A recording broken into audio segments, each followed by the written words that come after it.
Hello everyone. तो हम पढ़ रहे थे फॉर्मेशन ऑफ अ कंपनी, जिसमें हमने पहला स्टेप जो है प्रमोशन का एंड व्हाट इज प्रमोटर वाला जो है वो कंप्लीट कर लिया है कल। इसके बाद हमारे 3 स्टेप्स और बच रहे थे, इनकॉर्पोरेशन, रेजिंग ऑफ कैपिटल और लास्टली जो है कमेंसमेंट ऑफ बिजनेस। तो आज जो हम कंप्लीट करेंगे वो है इनकॉर्पोरेशन वाला पार्ट। तो नेक्स्ट लेक्चर में फिर हम जो 2 पार्ट बच रहे हैं इसमें, एक हमारे पास है कैपिटल सब्सक्रिप्शन और कमेंसमेंट ऑफ बिजनेस, वो तो छोटे छोटे पार्ट है। तो नेक्स्ट क्लास में जो कि कल आएगा मोस्ट लाइकली, ये चैप्टर आपका जो है कंप्लीट हो जाएगा। आज के चैप्टर को थोड़ा ध्यान से देखेंगे, इसमें कुछ टेक्निकल बातें हैं। तो नेक्स्ट चैप्टर में एक प्रोस्पेक्टस बचा है जो कि पार्ट है कैपिटल सब्सक्रिप्शन का, और फोर्थ पार्ट है कमेंसमेंट का जो कि एक छोटा सा पार्ट है, वो कोई ज्यादा मैटर है नहीं। तो नेक्स्ट क्लास में आई होप कि ये लेक्चर जो आपका है, ये टॉपिक जो है आपका कंप्लीट हो जाएगा। तो आज हम पढ़ेंगे इनकॉर्पोरेशन। तो कल की बात एक बार रिकॉल करते हैं। पहले कल हमने क्या पढ़ा था? कल हमने पढ़ा था कि प्रमोटर एक ऐसा बंदा होता है जो बिजनेस या एक कंपनी का आइडिया जो है वो कंसीव करता है। उसके बाद वो सारी प्रेपरेशंस करता है, वो सारे डॉक्यूमेंट्स बनाता है जो उसको चाहिए रजिस्ट्रेशन के लिए। डायरेक्टर्स कौन रहेंगे, फर्स्ट सब्सक्राइबर्स या फर्स्ट शेयर होल्डर्स कौन रहेंगे, वो सारी डिटेल्स जो है वो रेडी करता है। और उसके बाद जाके एप्लीकेशन जो है वो फाइल कर देता है या करवा देता है, किसी प्रोफेशनल के हाथ से एप्लीकेशन फाइल कर देता है कंपनी बनने के लिए। और जब एक बार कंपनी बन जाती है तो उसके बाद जो है प्रमोटर साइडलाइन हो जाता है, या तो वो शेयर होल्डर बनेगा या अपना फीस लेके साइडलाइन हो जाएगा, या जो भी डायरेक्टर बन सकता है कल को, जो भी उसके साथ टर्म्स एंड कंडीशन सेट होगी, कंपनी जो भी कॉन्ट्रैक्ट उसके साथ करेगी उस हिसाब से प्रमोटर का रोल फिर डिफाइन हो जाएगा। तो जो दूसरा स्टेप है वो है इनकॉर्पोरेशन, यानी जब प्रमोटर ने सारे डॉक्यूमेंट्स इकट्ठे कर लिए, उसके बाद क्या स्टेप रहेगा कि ये जाके ये डॉक्यूमेंट्स जो सबमिट करने पड़ते हैं ऑनलाइन एमसीए की साइट पे with ROC, registrar of companies. बार बार मैंने आपको टर्मिनोलॉजी बताई है, MCA ministry of corporate affairs की साइट है। आप चाहे तो गूगल पे जाके एमसीए करके वो साइट देख सकते हैं। तो वहां पे जाके आरओसी हमारा होता है, रजिस्ट्रार ऑफ कंपनीज। ऑनलाइन ही सब कुछ होता है। तो जाके एक एप्लीकेशन फाइल होता है कि मुझे कंपनी जो है रजिस्टर करवानी है। तो वहां से पूछा जाएगा कौन सी कंपनी रजिस्टर करवानी है, सेक्शन 8 कंपनी रजिस्टर करवानी है, या आपको प्राइवेट लिमिटेड कंपनी बनानी है, पब्लिक लिमिटेड कंपनी बनानी है, कंपनी लिमिटेड बाय शेयर्स बनानी है, कंपनी लिमिटेड बाय गारंटी बनानी है। तो आपको कौन सी कंपनी बनानी है और आपको कितना अपना कैपिटल रखना है, तो वो सब आपसे पूछा जाएगा। तो उसके बाद जब आपके डॉक्यूमेंट्स सब वेरीफाई हो जाएंगे तो आपको जो है कंपनी रजिस्ट्रेशन जो है वो दी जाएगी। तो वही जो प्रोसेस है वो हमें पढ़ना है कि वो प्रोसेस जो है साइट पे जाके वो कैसे होता है। तो इस साइट पे जाके जो सबसे पहला काम आपने करना होता है उसको हम बोलते हैं नेम अप्रूवल। सबसे पहले जो है आपको अपनी कंपनी का कुछ नाम जो है वो सोचना पड़ेगा। सपोज आपने नाम सोच लिया ABC, उसके बाद पीछे क्या लगेगा वो डिपेंड करेगा कि कौन सी टाइप ऑफ कंपनी है। अगर तो लिमिटेड कंपनी है, पब्लिक लिमिटेड, तो LTD आएगा, या तो अदरवाइज प्राइवेट लिमिटेड आएगा। ठीक है, अगर प्राइवेट कंपनी है, या आपका OPC प्राइवेट लिमिटेड आएगा। ठीक है। और अगर आपकी सेक्शन 8 कंपनी है तो सेक्शन 8 में कुछ नाम दिए गए हैं जो वहां पे आप यूज कर सकते हैं। मतलब फाउंडेशन यूज कर सकते हैं आप, क्या है अपना ट्रस्ट यूज कर सकते हैं। तो उन्हें कुछ स्पेसिफिक नाम दिए जो पीछे जो है आप यूज कर सकते हैं, फाउंडेशन, ट्रस्ट, और ऐसे करके उन्हें बहुत सारे जो 8-9 नाम है वो दिए हुए हैं। तो सबसे पहले आपको जो है कंपनी का नाम जो है वो आपने इससे डिसाइड करना है। तो क्या आपने नाम डिसाइड कर लिया और आपको नाम रख सकते हैं? Answer is no. तो आपने साइट पे जाके जो है सबसे पहले नेम के लिए अप्लाई करना है कि मेरे हिसाब से मैं अपनी कंपनी का नाम ये रखना चाहता हूं, तो आप मुझे ये नाम की अप्रूवल या परमिशन दे दीजिए। अब नाम की अप्रूवल क्यों चाहिए? उसका एक रीजन है, उसके 2 रीजन है बड़े बड़े। पहला रीजन ये है कि एमसीए अपने रिकॉर्ड से चेक करेगा क्या रिजेंबलिंग या इस नाम की कोई और कंपनी तो नहीं है। कल को ऐसा तो नहीं है कि शेयर होल्डर्स बीच में कंफ्यूजन हो जाएगी 2 कंपनीज को आइडेंटिफाई करने में। तो क्या होता है, एमसीए सबसे पहले चेक करेगा अपने डेटाबेस में, जब आप नेम अप्रूवल के लिए लिखेंगे, क्या रिजेंबलिंग नाम की कोई कंपनी आज तक इनकॉर्पोरेट तो नहीं हुई है। दूसरा, कुछ नाम है इंडिया में जो प्रोहिबिटेड है, कुछ नाम है जो प्रोहिबिटेड है, कुछ नाम जो आप नहीं रख सकते। सपोज आप डिफेंस मिनिस्ट्री नाम नहीं रख सकते, आप RBI नाम नहीं रख सकते। ऐसे बहुत सारे नाम है जो रेस्ट्रिक्टेड है, जिनका यूजेज जो है रेस्ट्रिक्टेड है। इसके लिए हमारे पास एक्ट भी है इंडिया में, emblems and names prevention of improper use act करके हमारे पास है, जिसमें ये लिखा गया है कि कुछ स्पेसिफिक नाम जो है वो आप यूज नहीं कर सकते। आप इस बारे में और नॉलेज चाहते हैं तो आप गूगल जाके ये एक्ट एक बार देख लीजिए या गूगल में देख लीजिए, तो आपको ये मिल जाएगा कि ये जो डिफेंस मिनिस्ट्री, फॉरेन मिनिस्ट्री या ऐसा करके कुछ नाम है, ये आप यूज नहीं कर, किसी पॉलिटिकल पार्टी का नाम, ये सब चीजें आप यूज नहीं कर सकते, ठीक है। या अगर कोई कंपनी ऑलरेडी रजिस्टर्ड है तो आप उससे मिला जुला या रिजेम्बलिंग नाम भी जो है वो भी नहीं रख सकते। तो आप ये डिसाइड कौन करेगा कि आप ये नाम रख सकते हैं या नहीं, ये डिसाइड करेगी एमसीए। आपने सिंपली क्या करना है, आपने एमसीए की साइट पे जाके, एमसीए की साइट पे जाके जो है नेम अप्रूवल के लिए अप्लाई करना है। सबसे पहला काम क्या है, नेम अप्रूवल के लिए अप्लाई करना है। तो वहां पे आपसे 6 नाम प्रपोज मांगे जाएंगे सीक्वेंस में। तो अगर उनमें से कोई भी नाम वहां पे अवेलेबल हुआ तो आपको वो नाम जो है उसकी अप्रूवल मिल जाएगी। 1000 रुपए की इसकी जो क्या होती है फीस। इसके लिए जो सॉफ्टवेयर आपकी नॉलेज के लिए आपके सिलेबस में नहीं, उसको होता है रन, रिजर्व योर नेम करके। रन एक सॉफ्टवेयर करके है, या रिजर्व यूनिक नेम या रिजर्व योर नेम ऐसा करके पूरा। रन जो है एमसीए की साइट पे आपको एक पोर्टल मिलेगा जहां पे आप 1000 रुपए की फीस भर के अपना नाम जो है वो रिजर्व कर सकते हैं, ठीक है। उस नाम की वैलिडिटी कुछ 20 दिन के लिए रहती है, ऐसा कुछ है। तो उसके अंडर फिर आपको बाकी जो प्रोसेस है वो सारा करना है। तो सबसे पहला स्टेज रहेगा नाम की अप्रूवल लेना, ठीक है। तो आप जो नाम की अप्रूवल ले लेंगे, जब आपको नाम की अप्रूवल मिल जाएगी उसके बाद आप फर्दर इनकॉर्पोरेशन के लिए आगे बढ़ेंगे, ठीक है। जब आपको नाम की अप्रूवल मिल गई, ठीक है, आप इसमें आपको एक और चीज ऐड करके समझा सकता हूँ, वो ये है कि सपोज आप जीमेल पे कोई अकाउंट खोलते हैं, ठीक है। तो सबसे पहले आप जीमेल में डालते हैं नाम abcd.gmail.com, तो बोलता है नेम नॉट अवेलेबल। वो क्यों नॉट अवेलेबल बोलता है, क्योंकि वही नाम या उससे मिलता जुलता नाम जो है वो ऑलरेडी किसी यूजर के पास है। तो कंपनी के केस में भी ऐसा ही होता है, जब आप कोई नाम रखते हैं तो एमसी अपने डेटाबेस से चेक करता है कि ये नाम मैं इसको दे सकता हूँ या नहीं। तो एक बार आपको नाम का अप्रूवल मिल गया उसके बाद आप सेकंड स्टेज पे आएंगे। जब आपको नेम का अप्रूवल मिल जाता है तो उसके बाद आप जो दूसरा डॉक्यूमेंट प्रिपेयर करेंगे वो है एमओए, जिसका पूरा जो फुल फॉर्म है मेमोरेंडम ऑफ एसोसिएशन, ठीक है। तो आप ये डॉक्यूमेंट जो है प्रिपेयर करेंगे। अब नेक्स्ट क्वेश्चन है कि एमओए क्या होता है, ये मैं डिटेल पढ़ाऊंगा नेक्स्ट स्लाइड में। तो अभी के लिए आप इतना याद रखेंगे कि जो नेक्स्ट स्टेप है सेकंड, कि नेम अप्रूवल के बाद आप एमओए जो है वो बनाएंगे। अब क्वेश्चन नेचुरली आएगा कि एमओए पहले नहीं बना सकते, इसका आंसर है हाँ भी और ना भी। क्योंकि एमओए में एक क्लॉज होता है हमारा नेम क्लॉज, जो कि हम आगे पढ़ेंगे, तो इसलिए एमओए को हम पहले नहीं बना सकते, ठीक है। तो जब आपके पास नाम का अप्रूवल आ जाएगा उसके बाद बेटर है कि आप एमओए जो है वो बनाएं। एमओए में आपको नाम जो है कंपनी का वो लिखना पड़ेगा, ठीक है। अब पार्टनरशिप फर्म के केस में ऐसा तो कुछ नहीं है, तो आप सीधे जाके जो है एग्रीमेंट जो है वो बना लेते हैं। आपको कुछ भी नाम डिसाइड कर लिया, अपना नाम रख सकते हैं। तो इसलिए सीक्वेंशियली पहले नेम अप्रूवल होगा, उसके बाद आप एमओए जो है वो प्रिपेयर करेंगे। अभी एमओए क्या चीज होती है डिटेल में आगे जो है वो हम पढ़ेंगे, ठीक है। इसके बाद नेक्स्ट जो है वो है एओए, आर्टिकल्स ऑफ एसोसिएशन। तो क्या होगा, पहले नेम अप्रूवल होगा, फिर एमओए बनेगा, फिर एओए बनेगा। अभी एओए क्या चीज होती है ये भी हम आगे जो है डिटेल में तीसरी स्लाइड में जो है वो पढ़ेंगे। आज मेन हमारा जो टॉपिक रहेगा वो यही दो चीजें रहेंगी, एमओए और एओए, कंपनी के रिलेटेड, ठीक है। तो अभी के लिए सीक्वेंशियली ये है कि पहले नेम अप्रूवल होगा, फिर मेमोरेंडम ऑफ एसोसिएशन बनेगा, फिर आर्टिकल्स ऑफ एसोसिएशन कंपनी के बनेंगे मतलब क्या है कि वो ड्राफ्टिंग है, आप खुद भी कर सकते हैं, आप किसी कंसल्टेंट को पैसे देके वो करवा भी सकते हैं। मोस्टली खुद नहीं करना चाहिए, ये सब चीजें कंसल्टेंट से करनी चाहिए, क्योंकि इनमें टेक्निकलिटी कुछ चीजें रखनी होती है जो हमें खुद नहीं पता है। पार्टनरशिप डीड ड्राफ्ट करना बहुत आसान है, लेकिन एमओए और एओए ड्राफ्ट करना डिफिकल्ट है। इसमें टेक्निकली आपको एज पर लॉ कुछ चीजें जो है वो रखनी पड़ेगी, ठीक है। जब आपके ये 3 स्टेज हो गए, आपका नेम अप्रूवल हो गया, आपका एमओए बन गया, आपका एओए बन गया, तो इसके बाद आपने जो अदर डॉक्यूमेंट्स है वो रेडी करने हैं। उसमें कौन कौन से डॉक्यूमेंट्स आते हैं, आपने कुछ डॉक्यूमेंट जो रेडी करना। सबसे पहले आपको पावर ऑफ अटॉर्नी जो है वो रेडी करनी पड़ेगी। पावर ऑफ अटॉर्नी का मतलब ये है कि या तो आप खुद या आप किसी कंसल्टेंट, किसी प्रोफेशनल को जो अटॉर्नी देंगे कि वो आपके बिहाफ पे जो है कंपनी की फॉर्मेलिटीज जो है वो करेगा, ठीक है। ये पहला पार्ट हो गया।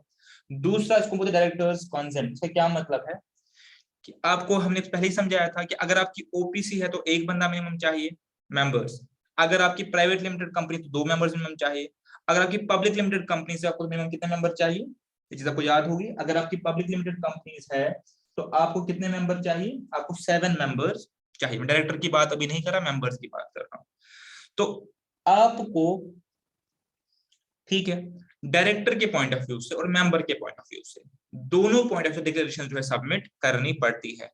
एक डिक्लेरेशन ये है कि कौन से लोग हैं जो इस कंपनी के फर्स्ट डायरेक्टर्स जो है वो बनना चाहते हैं, तो अपना वो कंसेंट देंगे, अपना वो कंसेंट देंगे कि हम इस कंपनी के फर्स्ट डायरेक्टर बनने के लिए रेडी है। ठीक है, ये point taken. Private limited company कितने डायरेक्टर चाहिए? मिनिमम 2। पब्लिक लिमिटेड कंपनी कितने मेंबर चाहिए? Minimum member 7, director 3। ठीक है, ये आपको डिस्टिंग्विश करना पड़ेगा कि मेंबर अलग है, डायरेक्टर अलग है। हो सकता है कि वो दोनों एक ही हो बाद में, लेकिन उनका जो रोल है वो अलग रहेगा। ठीक है, डायरेक्टर का रोल रहेगा मैनेजमेंट का रोल, और जो मेंबर है या शेयर होल्डर्स का रोल क्या रहेगा? एज अ ओनर का रोल। अब छोटी कंपनीज में, प्राइवेट लिमिटेड कंपनीज में क्या होता है कि 2 शेयर होल्डर है, तो दोनों मेंबर हो गए, लेकिन दोनों क्या होते हैं? डायरेक्टर होते हैं। एक एमडी होता है, एक अदर डायरेक्टर होता है, तो वो डायरेक्टर भी होते हैं और क्या होते हैं? ओनर्स भी होते हैं। और छोटी प्राइवेट लिमिटेड कंपनी है, लेकिन रोल ड्यूअल है। जब वो शेयर होल्डर है तो वो एज अ ओनर काम करेगा, और डायरेक्टर वो एज अ मैनेजमेंट जो है वो काम करेगी। ठीक है, उसके लिए उसको अपना डायरेक्टर्स फी भी ले सकता है, अपना वो सैलरी भी ले सकता है, वो कोई बड़ी बात नहीं है। तो पावर हटाने के बाद जो आप डायरेक्टर्स कंसेंट जो है वो तैयार करेंगे, उसमें जो बंदे कंपनी के पहले डायरेक्टर बनने के लिए विलिंग है, वो अपना कंसेंट देंगे कि हम इस कंपनी के फर्स्ट डायरेक्टर जो है वो बनने के लिए तैयार है, कंसेंट।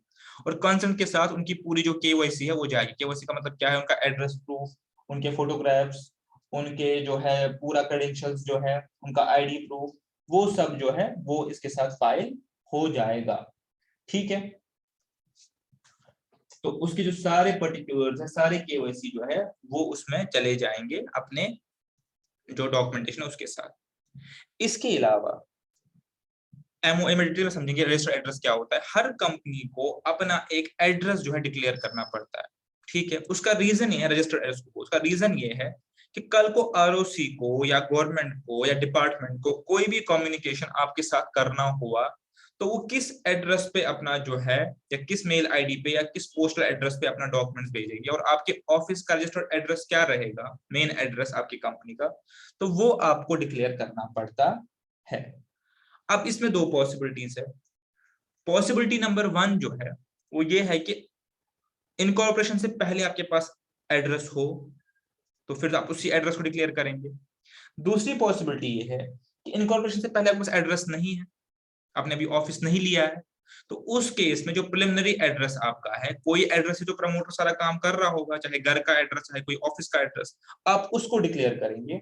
और एक्ट में जो टाइम लिमिट दिया हुआ है 15 दिन का या 30 दिन का, उसके अंडर जो है, उसके अंडर जो है आपको जो है वो एड्रेस जो है वो लेना पड़ेगा। आपको एक ऑफिस या एड्रेस, कुछ भी, चाहे आप घर में ले चाहे बाहर ले, एक रजिस्टर्ड एड्रेस जो है डिक्लेयर करना पड़ता है। रजिस्टर्ड एड्रेस बहुत इंपॉर्टेंट होता है from the point of view of company. इसके 2 रीजन है, आपको बता देता हूं आपकी नॉलेज के लिए। पहला जो है वो ये है कि जो भी कॉरेस्पॉन्डेंस कल को होगी वो इसी एड्रेस पे जो है वो होगी। नंबर 2, इसका क्या इतना इंपॉर्टेंस है? नंबर 2 इसकी इंपॉर्टेंस एड्रेस की ये है कि एड्रेस आपका जुरिस्डिक्शन जो है वो डिटरमाइन करेगा। अगर कोई डिस्प्यूट होता है तो वो subject jurisdiction of this address होता है। ठीक है, आपको पता है जुरिस्डिक्शनल कोर्ट होते हैं हमारे, सेशंस कोर्ट, हाई कोर्ट हमारे होते हैं, तो वो आपका जुरिस्डिक्शनल कोर्ट कौन सा बनेगा वो डिपेंड करेगा आपका एड्रेस कहाँ पे है। और तीसरा तो इंपॉर्टेंट है ही है कि आपका आरओसी कौन सा होगा, वो भी आपके इस पे डिपेंड करेगा। आप किस आरओसी के पास, हर स्टेट में एक आरओसी होता है, आपका किस रजिस्ट्रार के पास जाएगा कंपनी के जो है इनकॉर्पोरेशन की एप्लीकेशन, इस पे डिपेंड करेगा। तो या तो आपके पास एड्रेस होगा तो आप उसी को देंगे, अगर एड्रेस नहीं है तो फिर आपको ये एड्रेस जो है वो 30 डेज के अंडर या 15 डेज के अंडर जो है वो ऑब्टेन करना पड़ेगा। ठीक है, हो गई। इसके अलावा आपको डिक्लेरेशन लगानी है। पहले मैंने क्या बोला था? डायरेक्टर्स की। अब आपको डिक्लेरेशन इसके अलावा लगानी है, वो लगानी है, डायरेक्टर्स वाला पार्ट तो हो गया, जो पहले सब्सक्राइबर्स होंगे। अब इसका क्या मतलब होता है? आम लैंग्वेज में हम बोलेंगे ओनर्स या शेयर होल्डर्स या मेंबर्स। तो जो पहले शेयर होल्डर या पहले मेंबर जो है, जो इस कंपनी के शेयर जो है कल को टेक अप करेंगे, या अगर कंपनी विदाउट शेयर कैपिटल भी हो सकती है, हमने आपको पहले का सेक्शन 8 कंपनी शेयर कैपिटल की रिक्वायरमेंट नहीं होती, तो वहां पे उसको खाली मेंबर बोलेंगे। लेकिन अगर कंपनी विद शेयर कैपिटल है तो उस केस में जो पहले सब्सक्राइबर होंगे, जो कंपनी के मेमोरेंडम को एक्सेप्ट करेंगे, उस पर साइन करेंगे और कुछ मिनिमम शेयर जो है वो लेने का वादा करेंगे, तो वो डिक्लेरेशन जो है वो आपको फाइल करनी पड़ेगी। इसको डिक्लेरेशन बाय डायरेक्टर्स तो हो ही गया, ये तो ऊपर हो ही गया डायरेक्टर्स कंसेंट। ये पर declaration by subscribers to memorandum, मैं इसको लिखता हूं फर्स्ट सब्सक्राइबर्स टू मेमोरेंडम। जो इस कंपनी में पहले मेंबर्स या पहले शेयर होल्डर्स जो है वो डिक्लेरेशन फाइल करेंगे कि हम इस कंपनी का मेमोरेंडम जो है एक्सेप्ट करते हैं, ठीक है, और हम इसके बाद जो शेयर्स वगैरह है वो हम इसके बाद जो है कितने नंबर ऑफ शेयर्स हम इस कंपनी के खरीदेंगे, बीइंग द फर्स्ट मेंबर्स, ठीक है। अब ये आपको ऑलरेडी मैंने बता दिया है।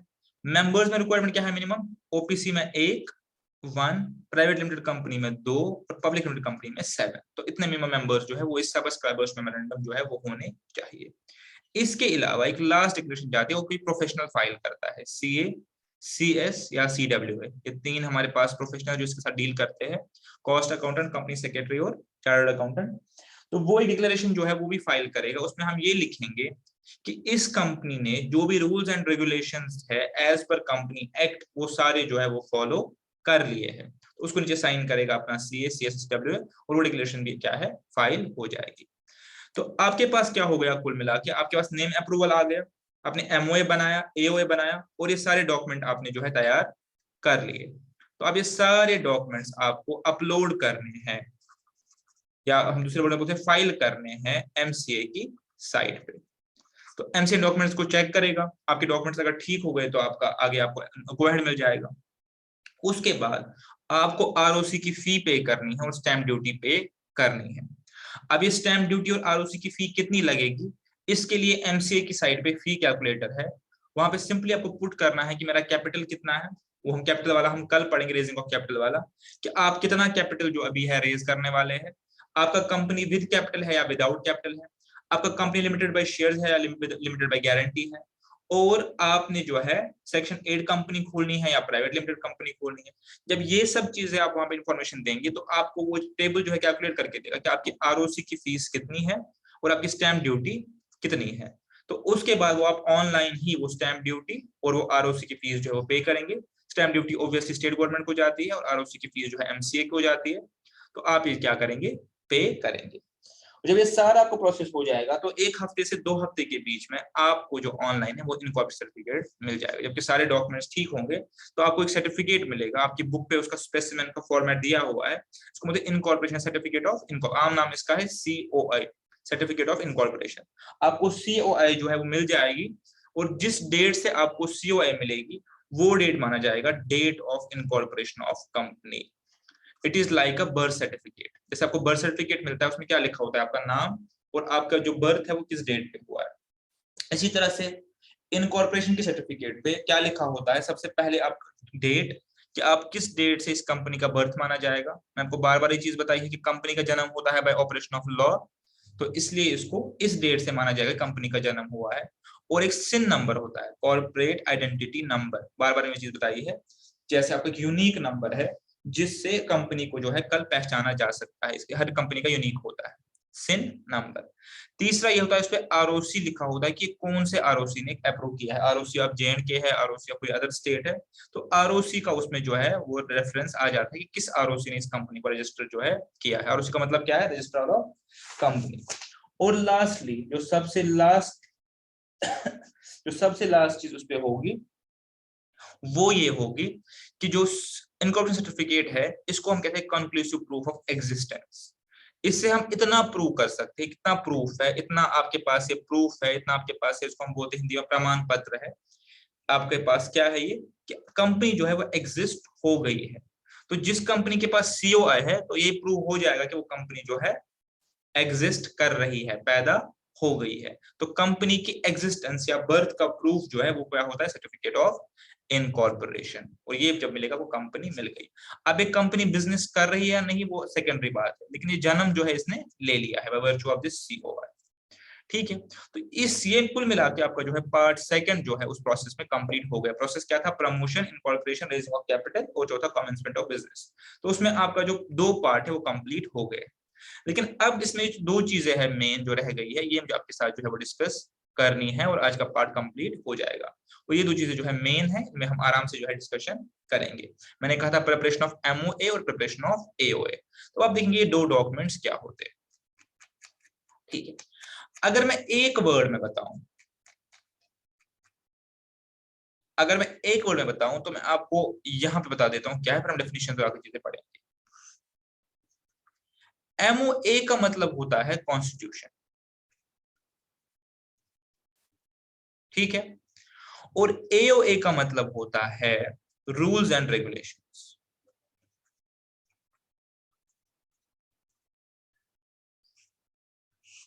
ठीक है, अगर इतना आप समझ जाएंगे कि इन दोनों में क्या फर्क होता है, ठीक है, कॉन्स्टिट्यूशन रेगुलेशन, तो आप एमओए और एओए का फर्क एक लाइन में जो है वो समझ जाए। मैं आपको एग्जांपल देता हूं, मेरे पास अगर कोई खाली स्पेस है तो है, हाँ, मैं आपको एग्जांपल देता हूं, फिर उसके बाद हम वापस आएंगे इस मैटर्स पे। सपोज एक स्कूल है, ठीक है, एक स्कूल है। अब इस स्कूल का कॉन्स्टिट्यूशन होगा, ठीक है, कॉन्स्टिट्यूशन होगा। अब कॉन्स्टिट्यूशन में क्या लिखा होता है, कॉन्स्टिट्यूशन में क्या लिखा होता है, एक कंट्री का कॉन्स्टिट्यूशन होता है। स्कूल में जो कॉन्स्टिट्यूशन में लिखा होता है वो ये लिखा होता है कि इस स्कूल के बनने का पर्पस क्या है। जो डॉक्यूमेंट बात करता है पर्पस की या ब्रॉडर फ्रेमवर्क की, या दूसरे वर्ड में बताए कि इस इंस्टीट्यूशन का, ये जो इंस्टीट्यूशन ऑफ स्कूल बना है, इसका रिलेशनशिप क्या रहेगा पब्लिक के साथ।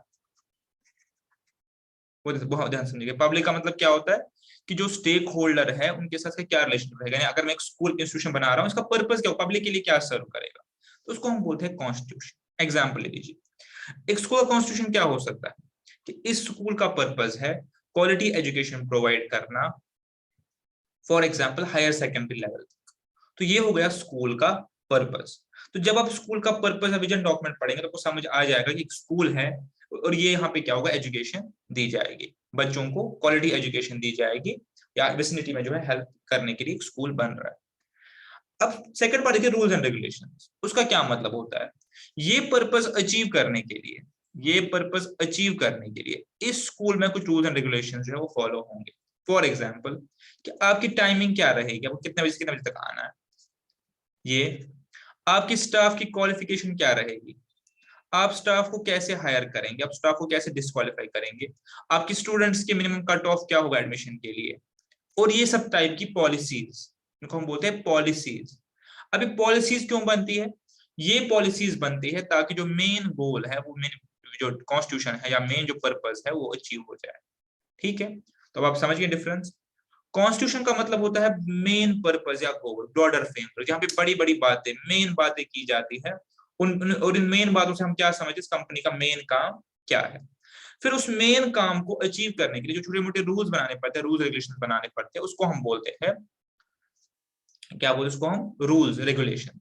जो नॉर्मल चीजों, बेसिकली जो इंटरनल हमारा फ्रेमवर्क होता है कि हम कैसे अपने गोल्स को अचीव करने के लिए काम करेंगे। उसमें यही रहेगा टाइमिंग क्या होगी, उसमें यही रहेगा कि हम स्टाफ हायरिंग कैसे करेंगे, स्टाफ को कैसे निकालेंगे, प्रमोशन की क्या पॉलिसी है इंटरनली, और वगैरह वगैरह वगैरह। ठीक है, तो ये एग्जाम्पल को आप माइंड में रखिए और वापस आइए अपने टॉपिक पे। हमें क्या पढ़ना है, एमओए और एओ, मेमोरेंडम ऑफ एसोसिएशन और आर्टिकल्स ऑफ एसोसिएशन, कंपनी के कॉन्टेक्स्ट में। तो अब एक बार जो है, जो हमने लिखा है उसको समझ लीजिए। MOA is a legal document. अब लीगल डॉक्यूमेंट का क्या मतलब है, it is mandated by law. ऐसा नहीं कि कंपनी अपनी मर्जी से बनाती है, लॉ ने बोला डॉक्यूमेंट जो आपको जरूरी बनाना पड़ेगा, इसके बगैर आपकी कंपनी इनकॉर्पोरेट नहीं होगी। तो ये एक लीगल डॉक्यूमेंट का मतलब क्या है, मैंडेटेड अंडर लॉ, लॉ ने इसको मैंडेट किया है। जिसमें क्या लिखा होता है, scope of business activities of a company, कि कंपनी जो है वो किस बिजनेस के लिए, कंपनी क्या बिजनेस करने के लिए जन्म लेगी। अभी जन्म नहीं लिया, जन्म लेना है कंपनी ने। और कंपनी के बारे में जो मेन बातें हैं वो यहाँ पे लिखी होती है। तो यहाँ पे ऐड कर सकते हैं, in other words, MO is a constitution of a company. MOA जो है कंपनी का कॉन्स्टिट्यूशन है, यानी कंपनी का मेन जो ऑब्जेक्टिव्स और पर्पसेस है वो यहाँ पे जो है वो लिखे जाएंगे। ठीक है, अब आप समझ गए। तो बेसिकली एमओए एक ऐसा डॉक्यूमेंट है जिसमें कंपनी का कॉन्स्टिट्यूशन जो है वो लिखा जाता है, कंपनी का मेन गोल जो लिखा जाता है, कंपनी क्यों बन रही है, क्या बिजनेस करने के लिए बन रही है, उस कंपनी में शेयर होल्डिंग जो है वो किस तरीके से रहेगी, यानी जो कंपनी के बारे में मेन बात है। तो in other words, MO is a constitution of a company. दूसरे तरीके से अगर आप बोले तो एमओए एक ऐसा डॉक्यूमेंट है जिसके जरिए कंपनी इंटरेक्ट करती है पब्लिक से। एमओए पब्लिक डॉक्यूमेंट होता है जिसके जरिए कंपनी पब्लिक के साथ इंटरेक्ट करेगी, यानी पब्लिक को बताएगी कि मेरा जो पर्पस है वो क्या है। इसके बरक्स एओए क्या होता है, वो कंपनी का इंटरनल डॉक्यूमेंट होता है जिसमें कंपनी इंटरनली अपने stakeholder, shareholder, employees या डायरेक्टर्स के लिए जो इंटरनल रूल्स एंड रेगुलेशंस है वो जो है वो डिटरमाइन करेगी। उसका पब्लिक से उतना रिलेशनशिप नहीं होता, बट एमओए का रिलेशन किसके साथ है, पब्लिक के साथ। अब इस एमओए में होता क्या है, अगर एमओए आप बोल रहे कितना इंपॉर्टेंट है, इसमें होता क्या है। इसमें 7, पहले 6 होती थी, अब 7 है। इसमें 7 मोटी मोटी चीजें लिखी है, बस कोई लंबा चौड़ा डॉक्यूमेंट नहीं होता। एमओए कोई लंबा चौड़ा डॉक्यूमेंट नहीं होता, एओए बहुत बड़ा डॉक्यूमेंट होता है। लेकिन एमओए जो है बहुत ही प्रिसाइज और बहुत ही जो है काफी मैं बोल सकता हूँ उसमें जो वर्ड्स होते हैं वो काफी सोच समझ के और सूटेबली जो है वो यूज किए जाते हैं। ठीक है, एक डॉक्यूमेंट होता है, काफी प्रिसाइज डॉक्यूमेंट होता है, 2-3-4 पेज का डॉक्यूमेंट होता है जिसमें मोटी मोटी 6 या 7 बातें जो है वो की जाती है, बस इसके अलावा कुछ नहीं किया जाता। सबसे पहली बात जो बोलते हैं नेम क्लॉज, इसमें 7 क्लॉज होते हैं। नेम क्लॉज उसका क्या मतलब है, सबसे पहले एमओए में कंपनी का नाम होगा, किस कंपनी का नाम क्या है।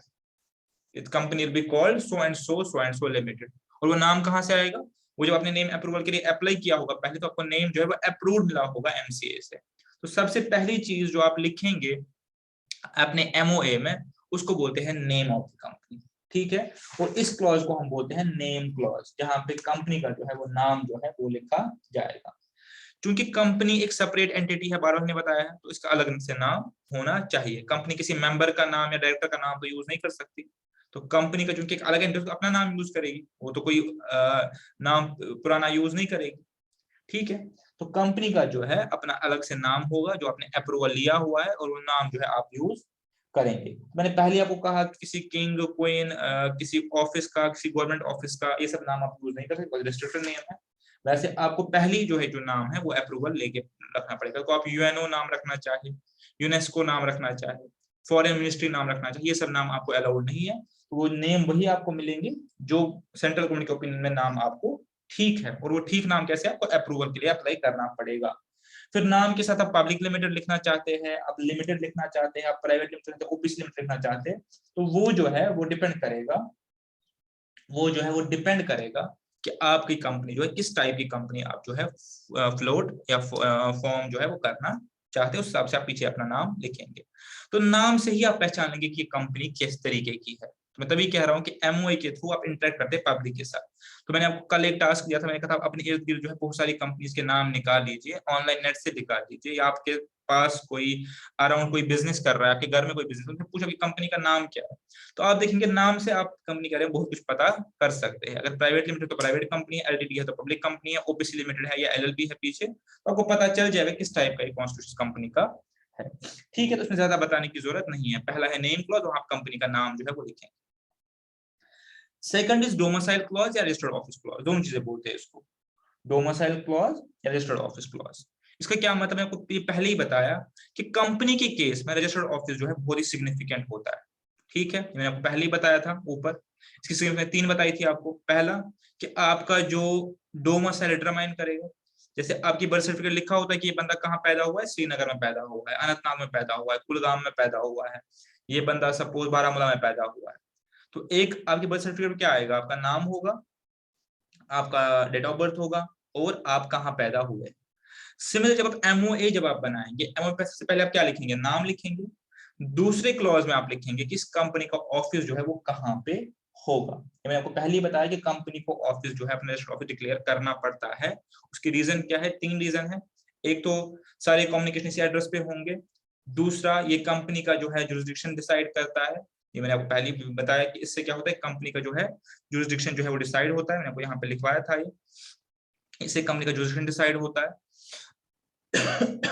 और तीसरा इसे डिसाइड होता है कि कौन से आरओसी के अंडर जो है वो फाइल होगा। तो इसलिए दूसरे क्लॉज में आपको कंपनी का रजिस्टर्ड ऑफिस कहाँ पे है वो डिक्लेयर जो है वो करना पड़ेगा। ठीक है, इसलिए इसको डोमिसाइल क्लॉज भी बोलते हैं, बिकॉज इससे कंपनी की जो है जुरिसडिक्शन जो है वो पता चल जाती है, इसका जुरिसडिक्शन आरओसी कौन है और इसके केसेस जो है कल को किस कोर्ट में जाएंगे। हो गए 2। तीसरा जो है ये हो गया नाम, ये हो गया नाम, ये हो गया कंपनी का एड्रेस, जिसको हम पता बोलते हैं, एंड दिस इज लास्टली काम। कंपनी करेगी क्या?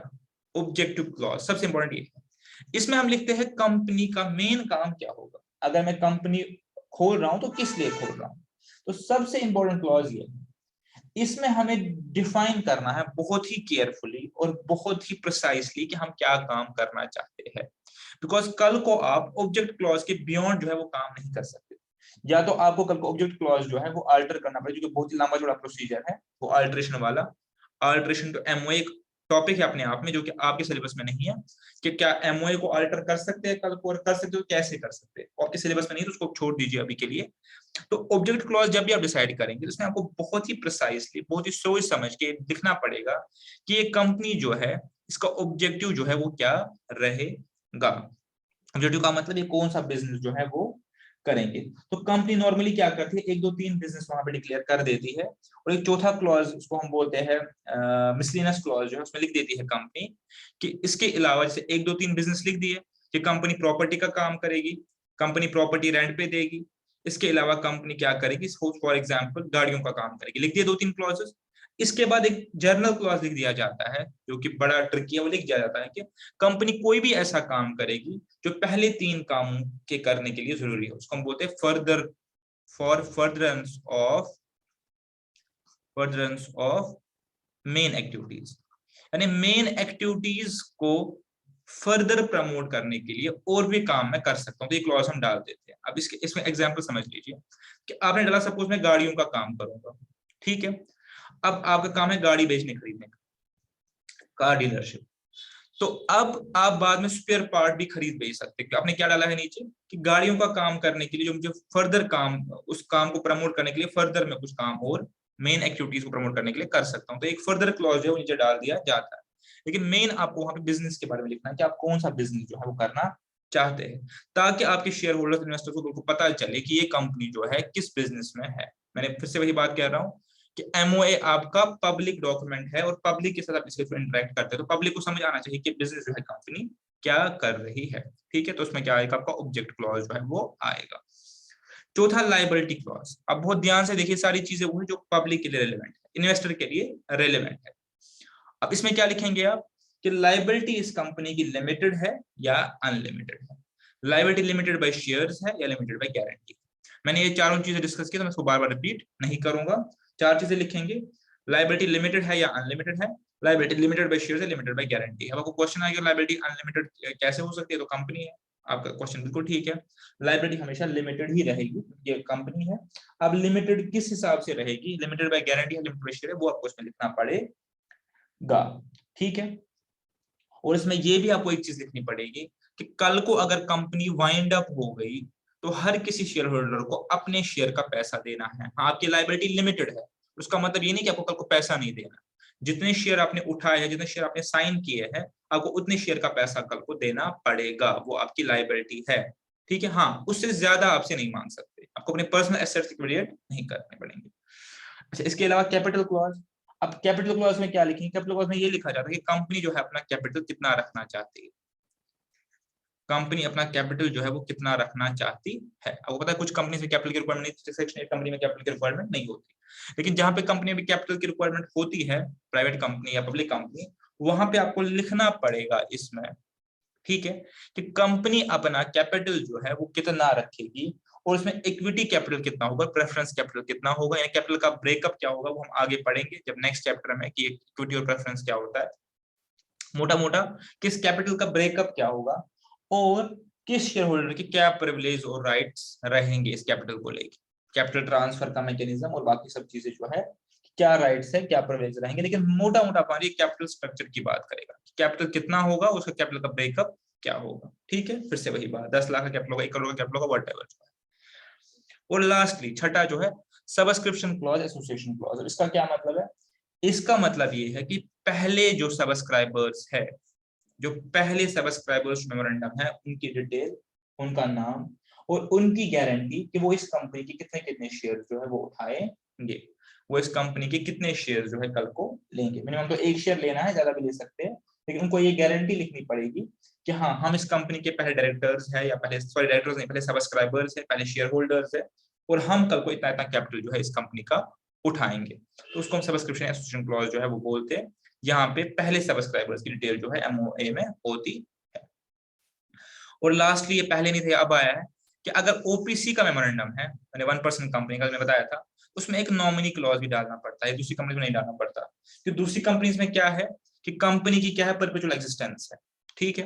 कल को 2 शेयर होल्डर है, एक मर गया तो कंपनी कोई फर्क नहीं पड़ेगा, 10 से एक मर गया कोई फर्क नहीं पड़ेगा।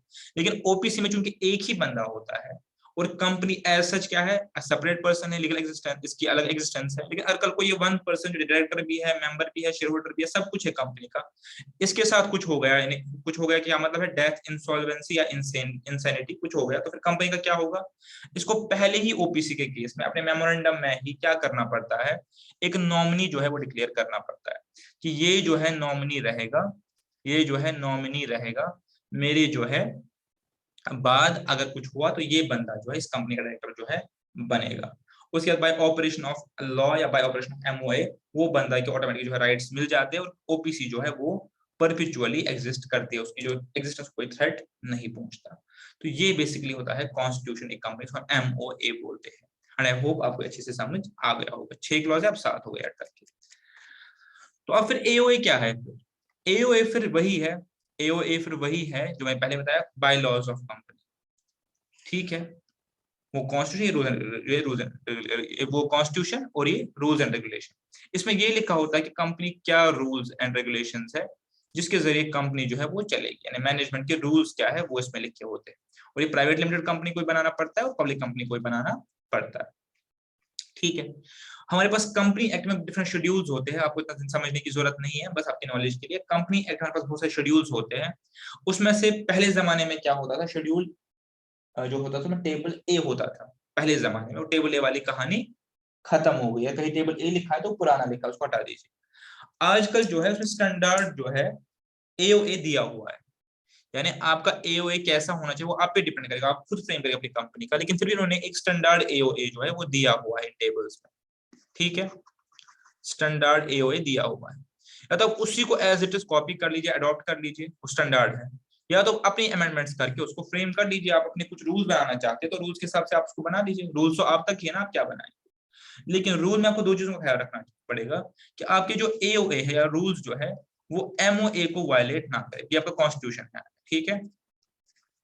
तो आपके रूल्स जो है वो MOA को वायलेट नहीं करने चाहिए, और आपका MOA जो है वो कंपनी एक्ट को वायलेट नहीं करना चाहिए, ठीक है। ये बात समझ में आ गई कि मैं अपने MOA में कोई ऐसी बात डालूं जो कंपनी एक्ट में जिसकी परमिशन ही नहीं है तो वो नहीं चलेगा। अपने AO में कोई ऐसी बात डालूं जो MOA में परमिशन नहीं है तो वो भी मेरे पास नहीं चलेगा। बाकी आप अपने रूल रेगुलेशन को खुद से जो है डिसाइड कर सकते हैं। तो मॉडल या स्टैंडर्ड जो AOA है वो हमारे एक्ट में दिए हुए हैं, उसमें से आप FGHIJ करके कोई भी टेबल उठा के अपना अडॉप्ट कर सकते हैं। वहां पे लिखा है कि F किस लिए है, G किस लिए है, H किस लिए है, company limited by shares, company limited by guarantee, public company, private company, वो सब वहां पे लिखा हुआ है। तो उस हिसाब से आप अपना जो AOA है उसको अडॉप्ट कर सकते हैं, या अगर आप अडॉप्ट नहीं करना चाहते तो आप अपना AOA जो है वो फ्रेम कर सकते हैं। पर लिखा क्या होगा इसमें, rules and regulations of a company, ठीक है। Rules and regulations of a company, कि कंपनी कैसे अपने MOA में दिए हुए गोल्स को जो है वो अचीव करेगी, ठीक है। तो इसमें लिखा क्या होगा, फटाफट से गो थ्रू करते हैं। इसमें बस गो थ्रू करने वाला ही है, बाकी इसमें कुछ नहीं है। क्या क्या लिखा होगा AOA में, सॉरी, सबसे पहले लिखा होगा, ठीक है, कि ऊपर हमने क्या कहा, कैपिटल स्ट्रक्चर भी लिखा होगा MOA में, कैपिटल स्ट्रक्चर। यहाँ पे लिखा होगा कैपिटल का सब डिवीजन कितने शेयर्स में है, किस शेयर होल्डर के क्या राइट्स है, शेयर होल्डर्स की क्या रिलेशनशिप है, ठीक है। शेयर सर्टिफिकेट्स हम इशू करेंगे नहीं करेंगे, तो ये सब कैपिटल और ब्रेकअप जो है वो दिया होगा। फर्दर ब्रेकअप ऑफ कैपिटल, वहां पे मोटा लिखा होगा कि हमारे पास 1 करोड़ का कैपिटल है, 40 लाख के इक्विटी शेयर है, 60 लाख के प्रेफरेंस शेयर है, कहानी क्लोज। बाकी सारी डिटेल जो है वो आपको यहाँ पे नीचे मिलेगी। लीन ऑन शेयर्स, ये चीज समझिए, retain of the of shares in case of member is unable to get his company. अब ये तो ठीक है, ये तो एक क्लॉज आप समझ लीजिए। लीन क्या होता है? लीन का मतलब ये होता है, अगर हम इसको आम लैंग्वेज समझेंगे, लीन का मतलब क्या होता है, लीन का मतलब होता है कि फॉर एग्जाम्पल मेरा कोई डेट है आपके पास, ठीक है, यानी मिस्टर ए जो है मिस्टर बी को कोई डेट ओ करता है, तो जब तक ये ए जो है बी के पैसे चुकाएगा नहीं, इसके पैसे जो है वो अदा नहीं करेगा, अपना डेट जो है वो पे नहीं करेगा। बी जो है इसकी कोई प्रॉपर्टी जो है अपने पास कब्जे में रख सकता है, ठीक है, उर्दू में इसको बोलते हैं कब्जा, नॉन वर्ड है कब्जा इसका उर्दू में, कब्जे में रखना, ठीक है। इसका एक और वर्ड है गिरवी रखना, बट गिरवी का कुछ और मतलब निकलता है, लीन का मतलब होता है कब्जा रखना, ठीक है, लीन। तो ये वर्ड भी आप आगे जाके बहुत पढ़ेंगे। तो लीन का मतलब क्या होता है कि अपने किसी डेट के बदले कोई प्रॉपर्टी जो है उस पर कब्जा रखना, कि अगर आपने मेरा कर्जा नहीं था मैं आपकी प्रॉपर्टी जो है वो बेच दूंगा, ठीक है। अब कंपनी जो होती है, कंपनी जो होती है वो जो पहले शेयर होल्डर होते हैं, मैंने आपको पहले भी ये चीज बताई है, एक बार रिकॉल करेंगे मेरे साथ, कि कंपनी के शेयर आप दो तरीकों से खरीद सकते हैं, बताएंगे कौन कौन सा। या तो आप आईपीओ में सीधा कंपनी से खरीद लो, आईपीओ में सीधा कंपनी से खरीद लो, या अगर कंपनी लिस्टेड है स्टॉक एक्सचेंज पे तो आप जाके क्या करो, स्टॉक एक्सचेंज से जो है वो खरीद लो, ठीक है। दो तरीके हैं, या तो डायरेक्टली आप उठा के कंपनी से खरीदो आईपीओ में, या आप स्टॉक एक्सचेंज में खरीद लो। जो फर्स्ट सब्सक्राइबर्स होते हैं वो कहां से खरीदते हैं, कंपनी से खरीदते हैं, वो कोई एक्सचेंज से नहीं खरीदते, जो कंपनी के फॉर्मेशन के टाइम में शेयर खरीदते हैं। अब सपोज मैंने कंपनी के 30 शेयर खरीद लिए, तो इस खरीद लिया मतलब सब्सक्राइब कर लिया, साइन कर लिया एमओए में, अभी तो कहां खरीदा, साइन कर लिया एमओए में, 30 × 1000, सपोज 1000 का शेयर है, तो मैंने 30 शेयर खरीद लिया, 1000 का शेयर, 30,000 रुपए में कंपनी को ओ करता हूं। अब इस शेयर किसकी प्रॉपर्टी है, शेयर मेरी प्रॉपर्टी है, शेयर मेरा एसेट है, मैं इसको खरीद रहा हूं, ठीक है। लेकिन मुझे 30,000 किसको देने हैं, कंपनी को, सही बात है, कंपनी को देने। अब कंपनी जो है मेरे शेयर्स को, जो मेरे शेयर है उसको लीन रखती है, उसका पास कब्जा रखती है अपना, कब तक, जब तक मैं कंपनी की लायबिलिटी ना चुका दूं। कौन सी लायबिलिटी, जो मैं 30,000 रुपए कंपनी को ओ कर रहा हूं। मैं कैसे ओ कर रहा हूं, जब मैंने कंपनी के एमओए पे साइन किया है कि मैं 30 शेयर कंपनी के खरीद लूंगा, तो मैंने 30 शेयर के लिए खुद को बाइंड कर लिया। तो जब तक मैं कंपनी को 30,000 रुपए पे नहीं करूंगा इन 30 शेयर्स के लिए, तब तक कंपनी क्या कर सकती है, रिटेन कर सकती है या होल्ड कर सकती है पोजीशन, इसी को तो कब्जा बोलते हैं, ठीक है। रिटेन कर सकती है या होल्ड कर सकती है पोजीशन इन शेयर्स का, जब तक कि मेंबर या शेयर होल्डर अपना कंपनी का जो पैसा है वो नहीं चुकाता, ठीक है। आई होप आप इसको समझ गए होंगे। अब सेकेंडरी मार्केट, शेयर मार्केट में ये दिक्कत नहीं आती, वहां पे आपने पैसा उठा के शेयर लेना, वहां पे कोई ऐसा इशू नहीं आता। यहाँ पे इशू आ सकता है कि आपने पैसे सब्सक्राइब कर लिया और बाद में आप शेयर खरीद ही नहीं पाए, तो कंपनी आपके शेयर जो है उनको एज अ प्रॉपर्टी अपने पास रखेगी। अच्छा, जो है कॉल्स ऑन शेयर। अब कॉल्स का मतलब क्या होता है, चीजें आ रही है तो मैं इसको सीधे यहाँ पे आगे नहीं बढ़ सकता, जो आपके पास थोड़ा सा एक्सप्लेन करना पड़ेगा, तो आप टर्म्स पहली बार सुन रहे हैं, अगर मैं इसको पढ़ के रीड करके आगे बढ़ सकता हूँ, लेकिन बेटर है कि आप इन टर्म्स के बारे में थोड़ा सा बताए।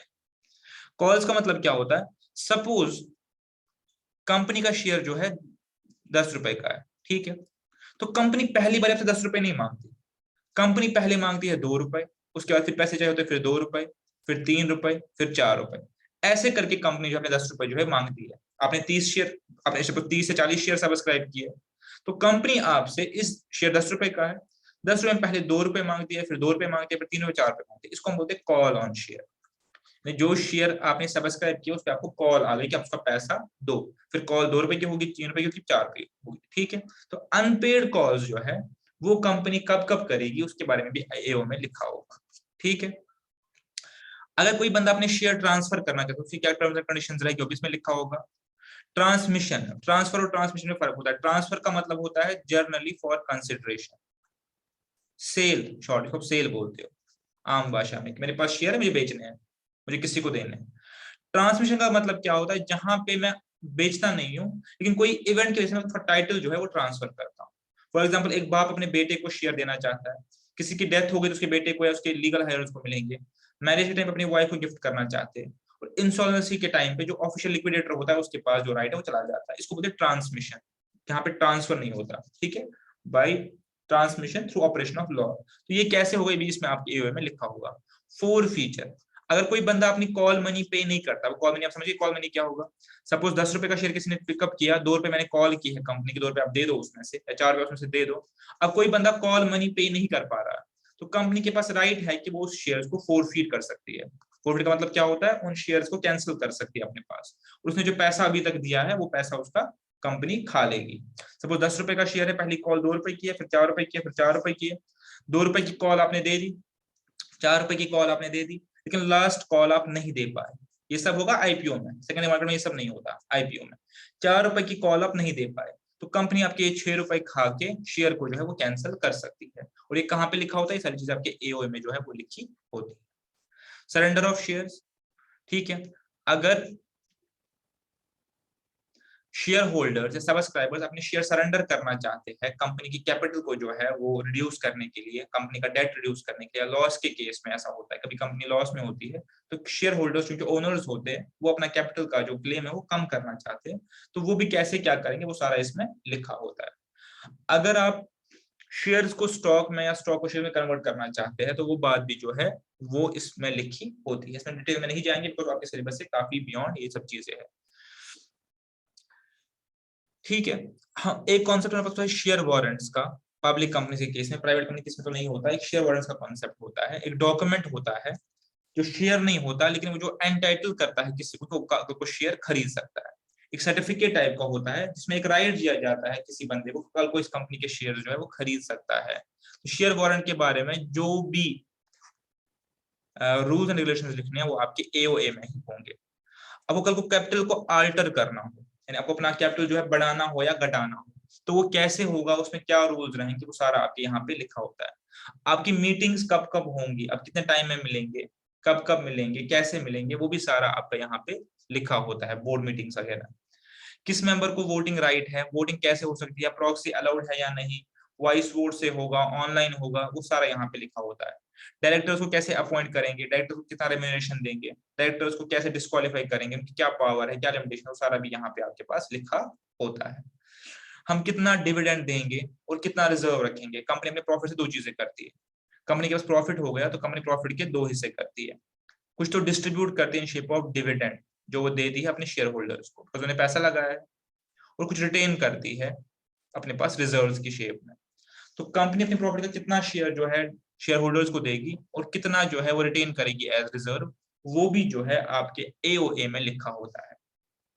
कंपनी अपनी अकाउंट्स मेंटेन करेगी, यानी अपना बैलेंस शीट बनवाएगी, उसके बाद ऑडिट करवाएगी, वो भी यहाँ पे ऑडिटिंग का प्रोविजन लिखा होता है कि ऑडिटर को कैसे सिलेक्ट करेंगे, ऑडिटर को कितने टाइम बाद देंगे, कोई रोटेशनल पॉलिसी रखेंगे ऑडिटर्स क्या नहीं रखेंगे, वो सारा यहाँ पे लिखा होता है।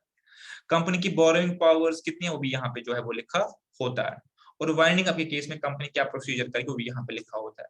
यह लिस्ट जो है कंप्लीट नहीं है, इसके अलावा और भी बहुत सारे रूल्स एंड रेगुलेशंस जो यहाँ पे लिखे होते हैं। यहाँ पे मेन चीजें जो है वो लिखी है, इसके अलावा भी जो भी जर्नल रूल्स एंड रेगुलेशंस है वो यहाँ पे जो है वो लिखे होते हैं।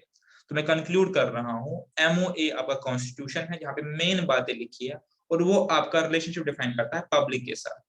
एओए आपका रूल्स एंड रेगुलेशंस है जिसमें ये लिखा होता है कि कंपनी अपना मेन गोल अचीव करने के लिए कैसे इंटरनली जो है वो काम करेंगी। अब देखिए ये सारी चीजें जो है इंटरनल रूल्स एंड रेगुलेशंस की है, ठीक है। और ये जो होते हैं जर्नल रूल्स एंड रेगुलेशंस क्या होते हैं कंपनी के, ये होते हैं रूल्स एंड रेगुलेशंस, और इसमें ये सब बातें जो है वो लिखी जाती है। लेकिन दोनों डॉक्यूमेंट्स आपको प्रिपेयर करने हैं अपना इनकॉर्पोरेशन से पहले, नेम अप्रूवल के बाद। और प्राइवेट लिमिटेड कंपनी को भी एओए अपना जो है वो बनाना पड़ता है। आई होप आप अच्छे से टॉपिक समझ गए होंगे। नेक्स्ट लेक्चर में हम दो पार्ट्स कवर करेंगे, एक तो सब्सक्रिप्शन ऑफ कैपिटल, पैसा कैसे इसका रेज करेंगे ये सब कंपनी बनने के बाद, और कैसे कैसे पैसा रेज कर सकते हैं, और लास्टली जो है फिर कमेंसमेंट ऑफ बिजनेस, और उसके साथ प्रोस्पेक्टस है, उसको मैंने प्रोस्पेक्टस थोड़ा सा आपके साथ डिस्कस किया था प्रोस्पेक्टस, लेकिन उसको हम और डिटेल में नेक्स्ट लेक्चर में समझेंगे क्योंकि प्रोस्पेक्टस का लिंक जो है वो है कैपिटल वाले पोर्शन के साथ। तो सी यू इन नेक्स्ट क्लास।